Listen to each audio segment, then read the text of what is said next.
사람에게 내가 직종을 맞추는 게 아니라 내 적성을 잡고 내 목표를 잡고 내 보람을 생각한 다음에 거기에 스펙들을 준비해 나가는 거예요. 아고고 구독자님 오래간만입니다. 잘 지내셨나요? 네.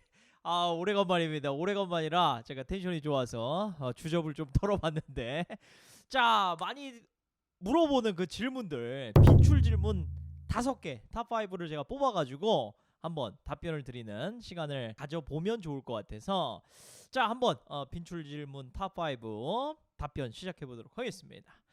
첫 번째, 환경공학 비전 있나요? 하는 아주 근본적인 이 질문이 정말 많이 올라오죠. 아마 제 채널에서 4년 동안 가장 많이 올라온 질문이 아닐까라고 생각을 좀 해보는데요. 환경공학이 비전이 있냐? 그럼 제가 어떻게 말씀을 드릴까요? 저는 예시로 이렇게 한번 드리겠습니다. 국악이 비전이 있나요? 저 국악 하려고 하는데 국악이 비전이 있을까요?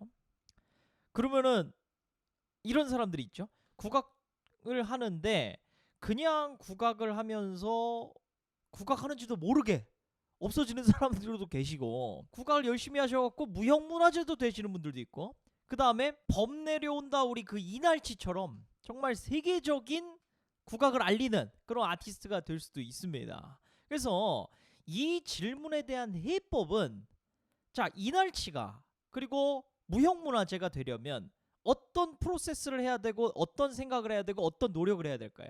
저는 여러 가지가 필요하겠지만은 본인의 가치관과 맞추어서 내가 이날치처럼 그런 이제 국악의 위상을 떨치고 싶다. 그러면 내가 환경공학을 하는데 환경공학인으로서 우리나라의 환경공학도로서 이 기술을 갖다가 세계에 도움을 주고 그 다음에 내 가치를 전달하고, 그러려면 어떻게 해야 될까요?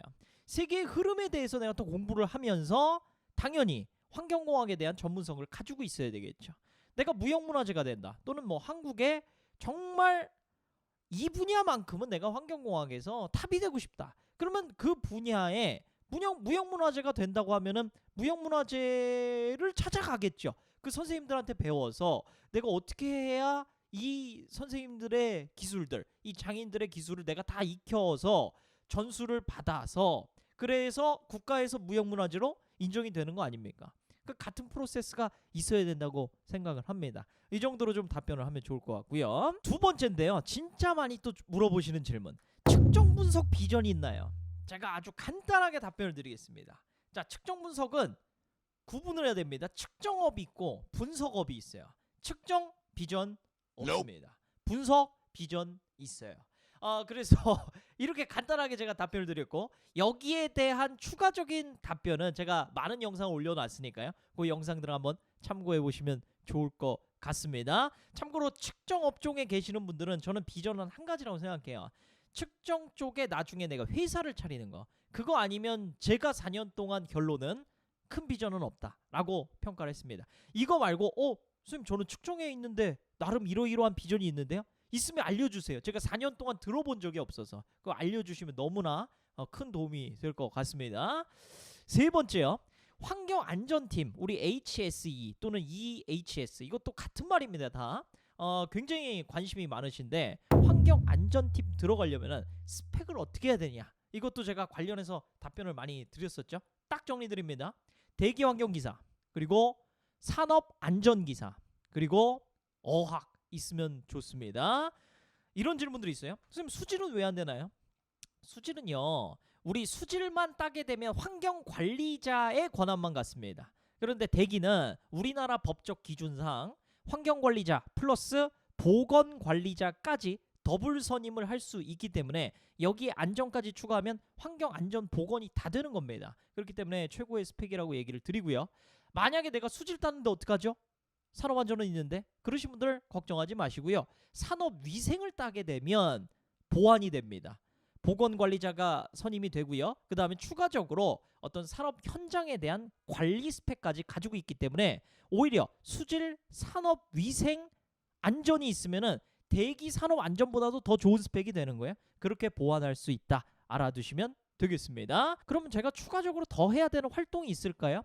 저는 크게는 없다라고 보는데, 활동이라고 치면 법규 관련한 교육 수료 프로그램 또는 법규 관련한 대외 활동이 있다면 참여하시면 좋을 것 같습니다. 이 법규는 환경법규 또는 안전법규 또는 화학 물질 관리에 대한 법규, 여기가 가장 우대가 되는 활동이라고 생각이 듭니다. 그 다음에 네 번째요. 환경공학과 입학 전에 뭘 하면 좋을까요? 이 질문도 정말 많죠. 저 환경공학과 이제 합격이 됐는데요. 입학 전에 뭘 하면 좋을까요? 또는 저 입학했는데 이제 1학년인데 막상 지금 자격증도 못 따고 그러면 앞으로 뭘 해놓으면 좋을까요? 자, 가장 첫 번째는 뭐냐면은 여러분들의 적성과 흥미를 정확하게 판단하셔야 되고 그것을 환경공학 속에서 녹여보는 연습을 지금부터 하셔야 돼요. 안 그러면 저희 채널에 정말 많은 분들이 나중에 졸업학년 또는 졸업 이후에 환경직종에서 한 1, 2년 일하다가 나중에 이제 이거 아닌 것 같아 해가지고 어떻게 들어가야 되죠? 하고선 저한테 이제 메일을 주시거나 댓글을 많이들 주셨습니다. 자, 그런데 이 과정을 밟지 않고 미리 1학년 때부터 또는 입학 전부터 잘 내가 생각을 해보는 거야. 내 적성 흥미가 뭐지? 이 적성 탐구를 해보는 거고, 이 탐구를 어떻게 하면 좋냐면 여러 가지 방법이 있지만은 주변에 환경 전문가가 있으면은 얘기를 해보세요. 물어보세요. 그 다음에 그것도 없다. 그럼 저한테 물어보세요. 그리고 또 없다. 그러면 환경 관련한 책들이 있죠. 그런 것들을 읽어보는 거예요. 관련된 교양도서 또는 환경 전문가들이 쓴 책들, 이런 것들을 다 읽어보고 생각을 해보는 거죠. 그 다음에 가능하면은 내가 전문가를 찾아가서 인터뷰를 해보는 것도 좋겠고요.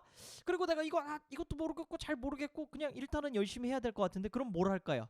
자, 그러면 범용적으로 다 사용할 수 있는 거, 어학을 해두시는 걸 권해드립니다. 영어, 일본어, 중국어 어떤 거든지 간에 어학을 해두면 내 지평을 훨씬 더 넓힐 수 있는 수단이 될 수 있기 때문에 저는 어학을 강력 추천을 드리고요. 그 다음에 내가 1학년이다 2학년이다 잘 모르겠다, 적성을 알고 싶다. 가장 좋은 방법 중에 하나는 뭐냐면요, 학교 공부를 정말 열심히 해보는 거예요.